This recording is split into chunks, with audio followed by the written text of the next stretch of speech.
Welcome to our channel. Today we how to update Cloudflare DNS records with API automation step by step clearly. First, ensure you have a Cloudflare account and access to the DNS settings for your domain. Log into your Cloudflare account. Navigate to the dashboard for the specific domain whose DNS records you wish to update. Locate the API tokens section in your account settings. Create a new API token by clicking on Create Token. Select the permissions for your token, ensuring you have the DNS edit permission enabled. Save your token securely, as you will need it for API calls. Open your preferred code editor or terminal to start scripting the automation.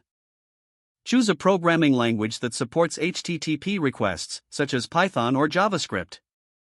Install any necessary libraries for making HTTP requests, like requests in Python. Initialize your script by defining the required variables, including your Cloudflare API token, email, and retrieve the zone ID by making a GET request to the Cloudflare API using your email and API token.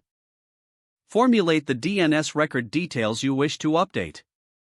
Use the zone ID to create a PUT request to the Cloudflare API's DNS endpoint. Include headers that contain your API token for authentication. Send the request and store the response to check if the update was successful. Handle errors by checking the response status code and print appropriate messages. Test your script to ensure that the DNS records update as expected. If successful, consider scheduling your script to run periodically using a task scheduler or cron job. Keep your API token and any sensitive information secure and do not expose it in public repositories. If the page does not load, refresh the browser or try again in a private or incognito window. Make sure you are using the correct email address, then retype it carefully to avoid small typos. If your password is not accepted, use the reset option and create a new strong password you can remember. Check your spam folder for verification or security emails, then complete any requested confirmation steps. Enable two-factor authentication if available to improve account security and reduce unauthorized access risk.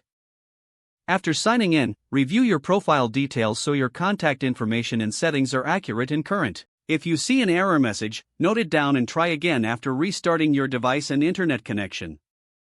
Log out when you finish, especially on shared devices, to keep your account and payment information secure. If the page does not load, refresh the browser or try again in a private or incognito window. Don't forget to like this video and subscribe to our channel for more step-by-step tech guides.